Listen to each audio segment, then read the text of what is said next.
cuán firme cimiento se ha dado a la fe de Dios en su eterna palabra de amor. Con el propósito de compartir con usted las inmutables verdades de la palabra de Dios, presentamos A través de la Biblia, un estudio detallado y sistemático de toda la Biblia que le ayudará a conocer lo que Dios ha revelado para nuestro provecho espiritual. Estos estudios bíblicos fueron diseñados y elaborados por el Dr. J. Vernon McGee, versado maestro de la Biblia, quien dedicó la mayor parte de su vida a la enseñanza clara y sencilla de la palabra de Dios. Acompáñenos, pues, mientras avanzamos en nuestro recorrido a través de la Biblia. Cuán firme cimiento la palabra de Dios. Es un gozo estar nuevamente con usted, amigo oyente, para traerle otro estudio de la serie A través de la Biblia. Regresamos hoy, amigo oyente, a los capítulos 38 y 39 de este libro de Ezequiel que estamos estudiando. Antes de entrar en más detalles, quisiéramos resumir algunas de las cosas que dijimos en nuestro programa anterior y que están relacionadas con estos dos capítulos. En primer lugar, dijimos que Gog, la tierra de Magog, y en lugar de ser príncipe soberano de Mesec y Tubal, es el príncipe de Rosh, o el príncipe de Rusia, Moscú y Tobolsk. Y dice aquí, profetiza contra él, y di, así ha dicho Jehová el Señor, he aquí, yo estoy contra ti. Vimos que teníamos aquí no solo un fenómeno lingüístico, como dijo Dean Stanley en su gran libro en cuanto al cercano Oriente. Él presentó allí una declaración que era obvia, y estaba citando a Decenio, y que era una referencia a Rusia. En vista de eso, él dijo que ese país era la única nación moderna que se mencionaba en la palabra de Dios. Ahora nos preguntamos, ¿qué pensaría él acerca de aquellos que esperan poder encontrar a los Estados Unidos e Inglaterra en el Antiguo Testamento? Y por supuesto que esas son cosas nada más que especulativas. Pero aquí tenemos a Rusia según el idioma. No solo tenemos eso, sino que es identificada geográficamente. Aquí dice, vendrás de tu lugar, de las regiones del norte. Esa ubicación se nos presenta 3 veces en estos 2 capítulos. En cada caso se menciona al norte y se hace referencia a las partes extremas del norte, y Rusia está ubicada en ese lugar. Cuando uno comienza a dirigirse hacia el norte partiendo de Israel, uno termina en Rusia. Y si sigue su camino y continúa a través de Rusia, lo único que uno va a encontrar allí es témpanos de hielo y nieve y frío. Bien, si eso no fuera suficiente, además de los fenómenos lingüísticos y geográficos, tenemos el fenómeno filosófico. Y es que Dios presenta aquí esto en términos inequívocos, y Él lo repite. He aquí, yo estoy contra ti. Y Él dice que va a destruir a esa nación. Estas son declaraciones tremendas, y lo interesante es que esta nación, en la época cuando Ezequiel vio esta profecía, ni siquiera había llegado a existir. Podemos fácilmente comprender cómo él podía decir que iba a salir contra Babilonia, y él dijo eso y así fue. Pero Babilonia era una nación que se encontraba en la idolatría, y Babilonia había tomado a su pueblo, o sea, al pueblo de Dios, en cautividad. Dios utilizó a esa nación para eso. Como le dijo al profeta Habacuc, yo los juzgaré. Podemos comprender eso, pero aquí tenemos a una nación que ni siquiera existía entonces, y antes de que llegara a existir, Dios dice, yo haré que ellos dejen de existir. Esto es algo, por cierto, notable. Y aquí tenemos la explicación y creemos que es algo obvio, que esta es una nación atea que ha estado contra Dios desde el mismo comienzo. Y esa es su filosofía básica del presente. Y honradamente hablando, no pensamos que ellos hayan cambiado ni siquiera un poquito. Plutarco, el griego, dijo en su día, uno puede encontrar una ciudad que no tiene un rey. Uno puede encontrar una ciudad que no tiene grandes edificios y muchas cosas. Pero uno nunca puede encontrar una ciudad sin religión. Bueno, en el día de hoy nosotros vemos que está sucediendo algo que nunca se había visto antes, y Dios dice que Él va a juzgar a esa nación. Luego Dios hizo una declaración. Él dijo, yo los llevaré a esa tierra de Israel. Él está hablando con toda claridad a cuál tierra se está refiriendo. Él dice que en los postreros días te haré subir de las partes del norte y te traeré sobre los montes de Israel. Así es que no hay forma de interpretar mal lo que se está diciendo aquí, a no ser que digamos que los nombres de los lugares geográficos aquí mencionados no significan nada, o que quieren decir lo que nosotros creemos que dicen. Creemos que aquí cuando se dice Israel, quiere decir Israel. Y podemos estar seguros de una cosa, el norte es norte, y el norte es el norte de Israel. Y esto identifica, según creemos, como Rusia, y creemos que podemos decir eso. Ahora Dios dice, y pondré garfios en tus quijadas, y te sacaré a ti y a todo tu ejército. Esto había sido interpretado que Dios iba a poner garfios en sus quijadas para que cuando ellos llegaran a la tierra de Israel, Él pudiera sacarlos de ese lugar, que Él pudiera llevarlos fuera de ese lugar. Pero eso no es lo que quiere decir porque aquí se nos dice con toda claridad que Él va a juzgarlos en esa misma tierra y que ellos no van a salir de allí. Él no va a utilizar un garfio para sacarlos de ese lugar. Ahora en el versículo 11 del capítulo 39 leemos, En aquel tiempo yo daré a Gog lugar para sepultura allí en Israel, el valle de los que pasan al oriente del mar, y obstruirá el paso a los transeúntes, pues allí enterrarán a Gog y a toda su multitud, y lo llamarán el valle de Amón Gog. Ahora, si Él los va a sepultar en Israel, entonces vemos de manera clara y segura que Él no los va a sacar de ese lugar.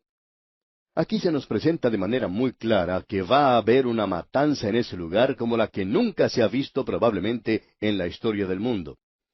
Esto es algo que nos hace regresar y preguntar, ¿qué quiere decir con esto de que Él va a poner garfios en sus quijadas y que los va a sacar? Bueno, lo que dice allí es algo que cae debido a su peso. Yo los estoy llevando a la tierra de Israel. Y Dios dice, pondré garfios en tus quijadas y te sacaré a ti y a todo tu ejército. Ahora esta es la tierra donde Israel estará en esa ocasión. Por muchos años esa tierra no había sido ocupada por ellos.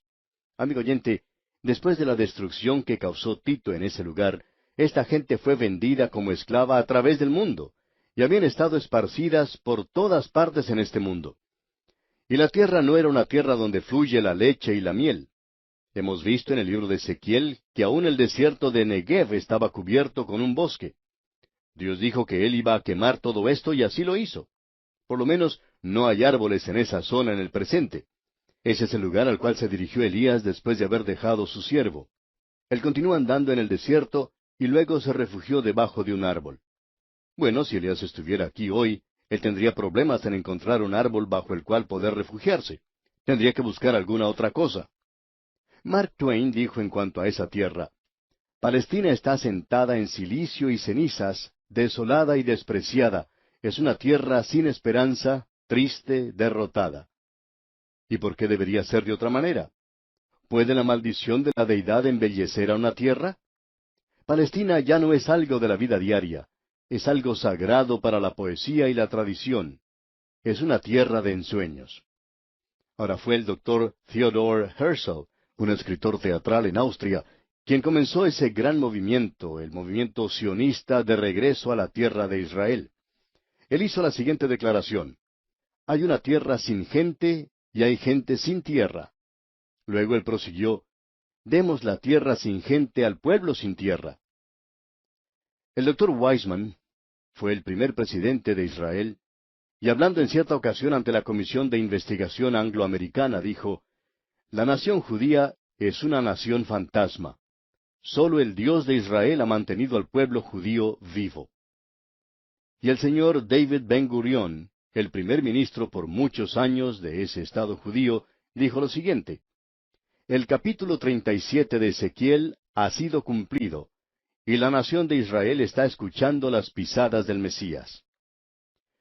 Bueno, esta gente se ha apartado de eso ahora porque tenemos informaciones de lo que ocurre en ese lugar. Por ejemplo, cuando se celebra el 21º aniversario de la nación, se había puesto un gran cartel en la ciudad de Tel Aviv, en un teatro donde decía en inglés y en hebreo, la ciencia traerá paz a esta tierra. Bueno, nosotros pensábamos que la Biblia decía en el Antiguo Testamento que era el Mesías quien iba a llevar la paz a esa tierra. Así es que, aparentemente ellos están buscando a un nuevo Mesías en el presente. Ahora, Rusia irá a esa tierra. Eso es lo que creía Lord Beverly, como dijimos en una oportunidad anterior. Él hizo una declaración a la prensa diciendo, Rusia no se dirigirá hacia Europa Occidental, sino que se dirigirá a Asia y el cercano Oriente. Y él dijo que el general Douglas MacArthur estaba de acuerdo con él en ese punto de vista. Bueno, amigo oyente, esa declaración pronunciada hace tanto tiempo, cuando la mayoría de la gente pensaba que después de la Segunda Guerra Mundial, Rusia se dirigiría a Europa, hacia la zona occidental de Europa. Eso no ocurrió y ellos no han entrado en esa zona. Ahora, la situación que tenemos aquí es sencillamente la siguiente. Dios dice, pondré garfios en tus quijadas y te sacaré a ti y a todo tu ejército. Al cabo de años vendrás a la tierra salvada de la espada. Creemos que hoy nosotros podemos ver 3 garfios que Dios tiene y que Él puede utilizar para llevarlos a ellos a esa tierra. En primer lugar tenemos esto, que ellos están buscando un puerto de aguas templadas, un lugar para sus barcos. Y Rusia se está dirigiendo en esa dirección.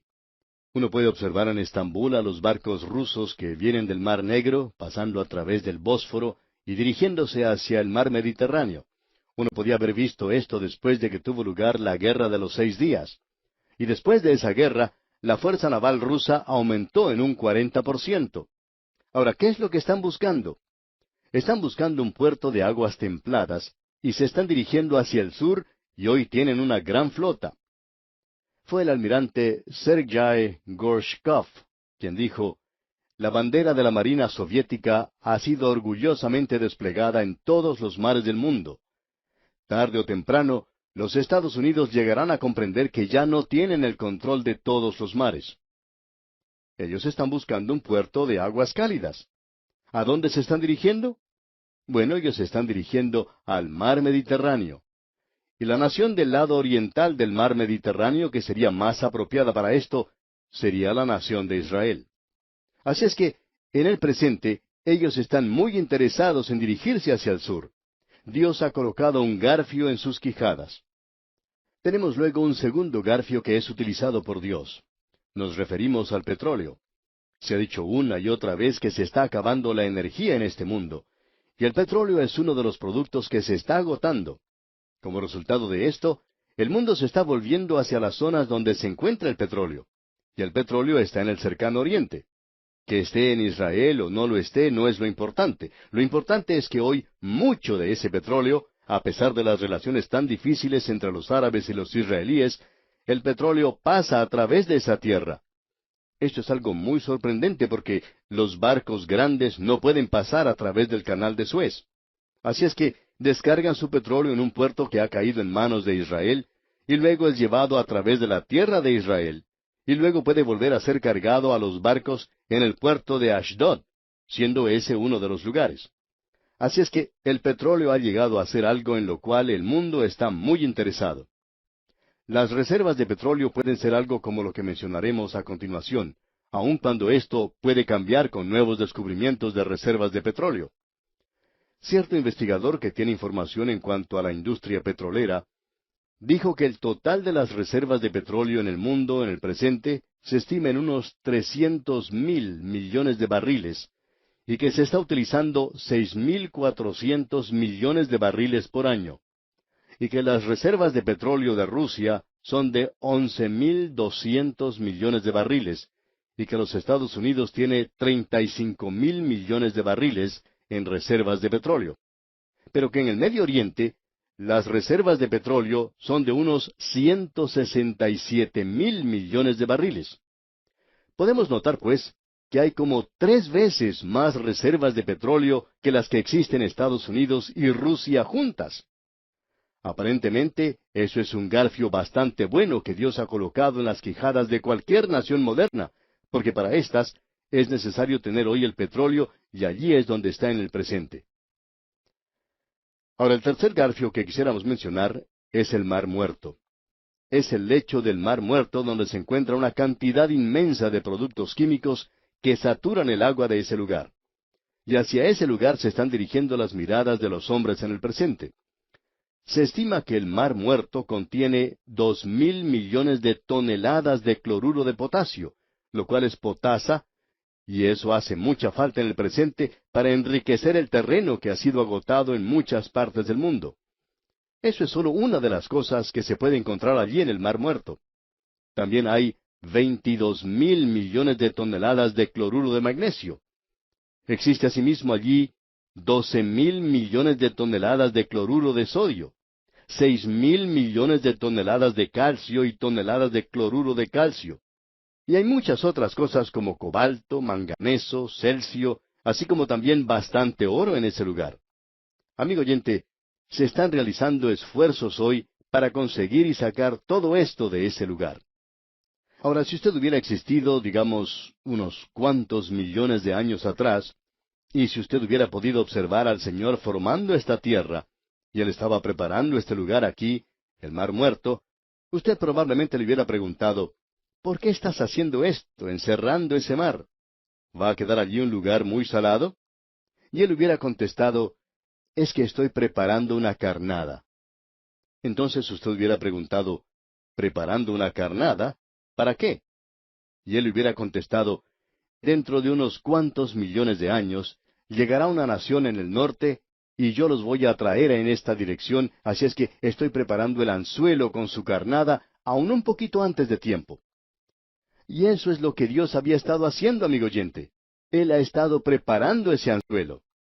Ellos se están dirigiendo en esa dirección, y la pregunta es, ¿cuándo harán eso? Bueno, aquí es donde hay muchos que no están de acuerdo. Hay algunos que piensan que será al final de esta edad, es decir, en la cual estamos en el presente, antes de que salga de aquí la iglesia. Hay otros que opinan que ellos bajarán al comienzo de la gran tribulación. Otros dicen que al final de la gran tribulación. Y hay quienes creen que vendrán al comienzo del milenio. No vamos a entrar en estos diferentes puntos de vista. Lo único que deseamos decir hoy es que nuestro punto de vista en particular es que ellos vendrán en los postreros días.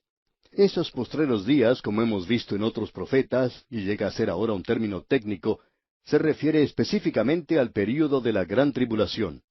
No deseamos entrar en detalles en cuanto a esto, pero cuando llegue al poder el anticristo, llegará al poder basándose en una promesa, una plataforma de paz. Va a prometer la paz, la prosperidad y todo lo que el mundo quiere hoy, y como resultado de esto, habrá una paz falsa. En el medio de ese período de tribulación de 7 años, habrá una paz al comienzo. Luego Rusia bajará del norte, y amigo oyente, nosotros pensamos que aquí es cuando ocurren las cosas. ¿Cuál será el resultado? En el capítulo 39 de este libro de Ezequiel, versículo 2, leemos, «Y te quebrantaré, y te conduciré, y te haré subir de las partes del norte, y te traeré sobre los montes de Israel». Creemos que tenemos aquí una referencia a 6 plagas que vendrán. ¿Cuáles son esas plagas? Bueno, en el versículo 22 del capítulo 38, Dios dice, «Y yo litigaré contra él con pestilencia y con sangre, y haré llover sobre él, sobre sus tropas y sobre los muchos pueblos que están con él, impetuosa lluvia, y piedras de granizo, fuego y azufre». Note usted, «y yo litigaré contra él». Y aquí tenemos estas 6 cosas: pestilencia, sangre, luego tenemos una gran lluvia, piedras de granizo, fuego y azufre. Esos son los 6 juicios. Ahora, ¿por qué nos presentó Dios la destrucción de Sodoma y Gomorra? Bueno, para que nosotros sepamos cómo va Él a juzgar a este mundo. ¿Cómo fue que destruyó a Sodoma y a Gomorra? Bueno, lo hizo con azufre. Se nos dice que llovió sobre la ciudad granizo y fuego y azufre, y así es exactamente como Dios destruirá este ejército que vendrá desde el norte contra su pueblo para destruirlo. Usted debe recordar que Rusia siempre ha sido una nación antisemita desde el mismo principio. Y suponemos que fuera de la tierra de Israel y de los Estados Unidos, la mayor cantidad de judíos se encuentra precisamente en Rusia. Bueno, ellos bajarán. Dios dice que así sucederá, y así será como Él llegará a destruirlos. Ahora esto tiene un mensaje para mí aquí, Y queremos decirlo rápidamente, pero es necesario hacerlo. Cuando Dios estaba listo para destruir a Sodoma y Gomorra, Abraham pensaba que Dios estaba haciendo algo injusto. Y él le dijo, si hubiera allí unos 50, 40, 30, 20, si hubiera allí 10 personas justas, ¿por qué no bajó a una? Porque él pensaba que Lot no era un hijo de Dios, aunque sí lo era. Y usted sabe lo que Dios le dijo a Lot. Tú tienes que salir de la ciudad, porque no puedo destruir la ciudad mientras tú estás allí. No creemos que Dios permitirá, pues, que llegue la tribulación hasta cuando Él saque a su iglesia de este mundo, y ese es el cuadro que tenemos. Y aquí se nos da esa información. Este es un pasaje de la Escritura sobresaliente, diríamos. Y amigo oyente, hay mucha gente hoy que no lee este libro de Ezequiel.